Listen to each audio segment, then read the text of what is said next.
नमस्कार दोस्तों, आपके अपने चैनल व्रत मुहूर्त डायरीज में आप सभी का स्वागत है।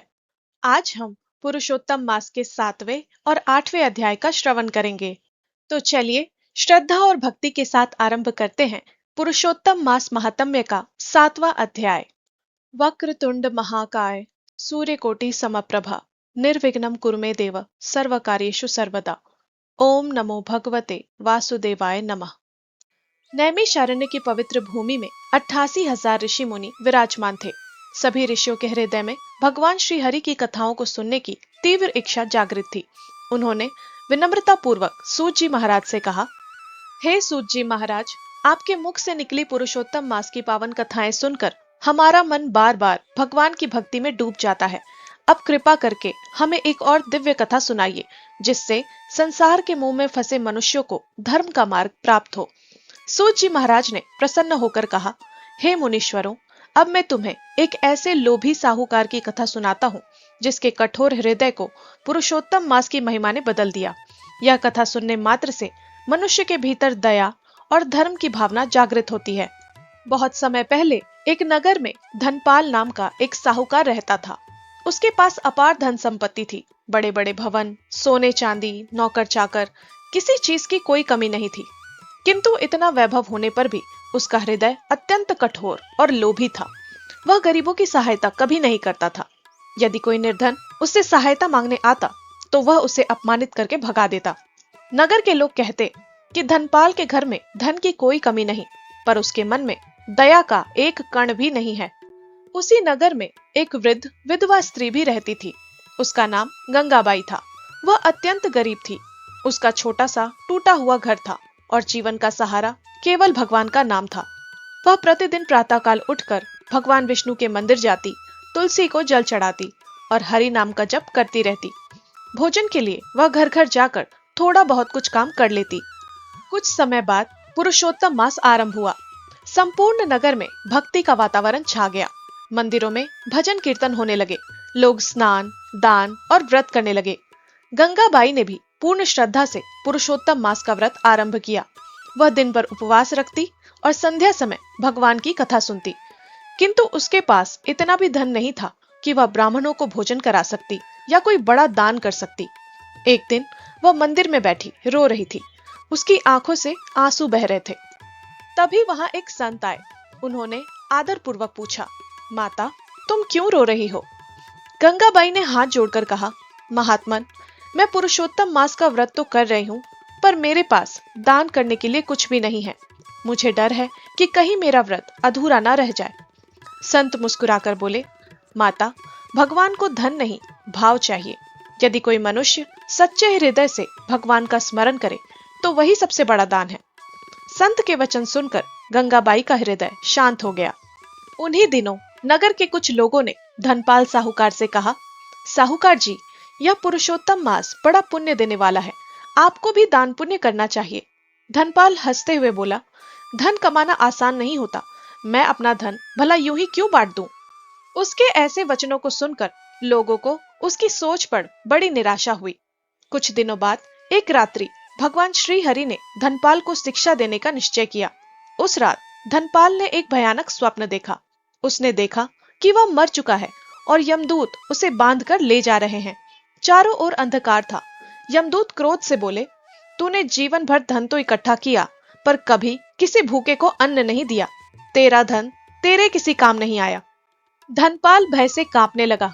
वह रोते हुए बोला, मुझे क्षमा कर दो, मुझे एक अवसर और दे दो। तभी अचानक उसकी आंख खुल गई। उसका पूरा शरीर पसीने से भीग चुका था। उस रात पहली बार उसे अपने जीवन की नश्वरता का अनुभव हुआ।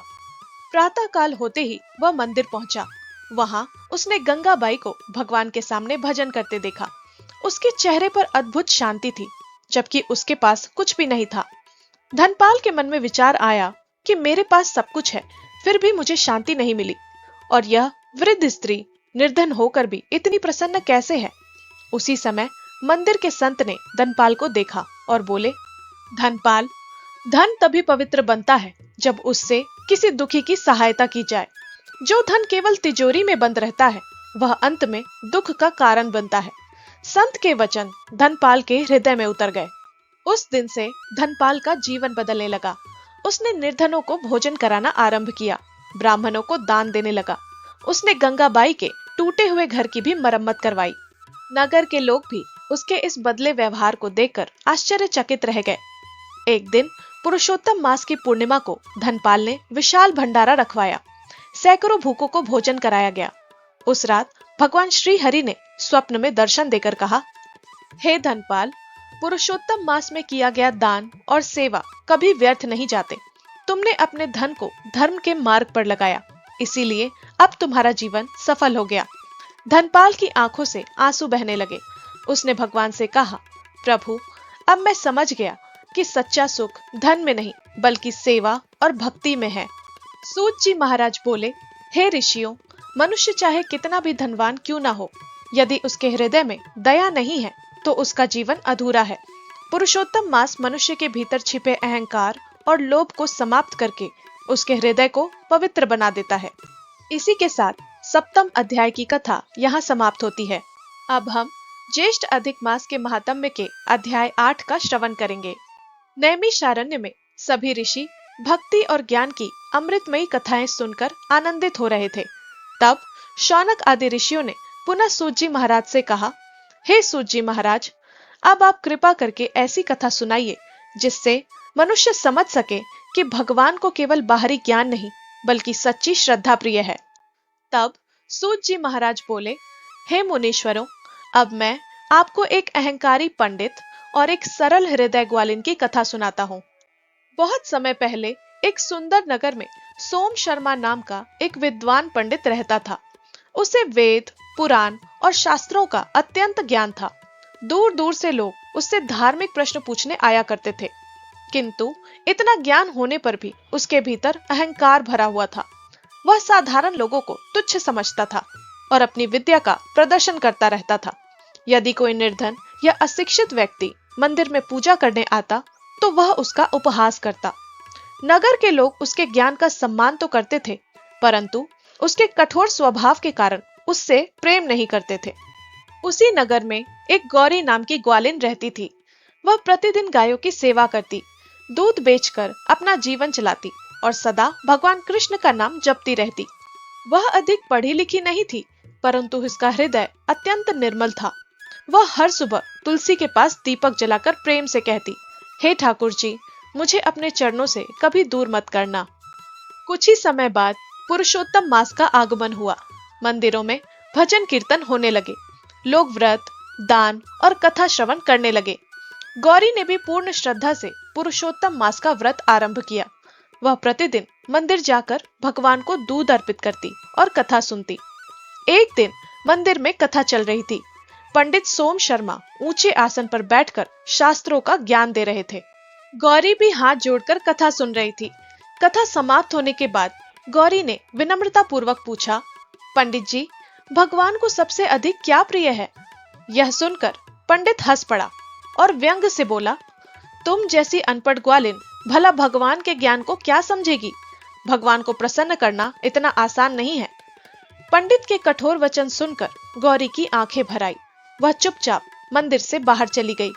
उस रात्रि गौरी मंदिर के बाहर ही बैठकर रो रही थी।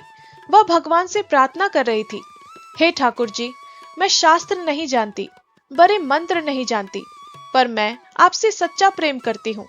यदि मेरी भक्ति सच्ची है तो मुझे अपने चरणों में स्थान देना। उसकी आंखों से आंसू बहते रहे। उसी समय वहां एक वृद्ध संत प्रकट हुए। उनके मुख पर अद्भुत तेज था। उन्होंने प्रेम पूर्वक कहा, बेटी, दुखी क्यों हो? गौरी ने सारी बात बता दी। संत मुस्कुराकर बोले, स्मरण रखो, भगवान को अहंकार नहीं, प्रेम प्रिय होता है। जिस हृदय में सच्ची भक्ति होती है वहां स्वयं नारायण निवास करते हैं। यह सुनकर गौरी के हृदय को शांति मिली। अगले दिन प्रातःकाल गौरी मंदिर में भगवान को दूध चढ़ाने गई। उसने जैसे ही प्रेम से पात्र आगे बढ़ाया, तभी अचानक मंदिर में दिव्य प्रकाश फैल गया। भगवान श्री कृष्ण की मूर्ति के अधरों पर हल्की मुस्कान दिखाई देने लगी। देखते ही देखते भगवान ने स्वयं अपने हाथों से वह दूध ग्रहण कर लिया। यह अद्भुत दृश्य देखकर मंदिर में उपस्थित सभी लोग स्तब्ध रह गए। गौरी की आंखों से प्रेम के अश्रु बहने लगे। उसी समय पंडित सोम शर्मा भी वहां आ पहुंचा। जब उसने यह चमत्कार देखा तो उसका अहंकार चूर चूर हो गया। वह कांपते हुए गौरी के चरणों में गिर पड़ा और बोला, माता, मुझे क्षमा कर दो। मैंने ज्ञान के अभिमान में सच्ची भक्ति का अपमान किया। गौरी ने तुरंत उसे उठाया और विनम्रता से कहा, पंडित जी, मैं तो एक साधारण स्त्री हूँ। ये सब तो भगवान की कृपा है। तभी मंदिर में दिव्य आकाशवाणी हुई, जो मनुष्य पुरुषोत्तम मास में सच्चे हृदय से मेरा स्मरण करता है, मैं स्वयं उसके पास चला आता हूँ। मुझे बड़े यज्ञ और अहंकार पूर्ण ज्ञान नहीं, बल्कि निर्मल प्रेम और भक्ति प्रिय है। पूरा मंदिर हरि बोल और राधे कृष्ण के जयकारों से गूंज उठा। उस दिन के बाद पंडित सोम शर्मा का जीवन बदल गया। उसने भी अहंकार त्याग दिया और विनम्र होकर भगवान की भक्ति करने लगा।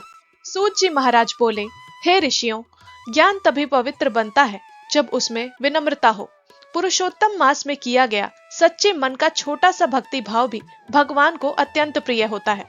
इसी के साथ ज्येष्ठ अधिक मास का अष्टम अध्याय यही समाप्त होता है।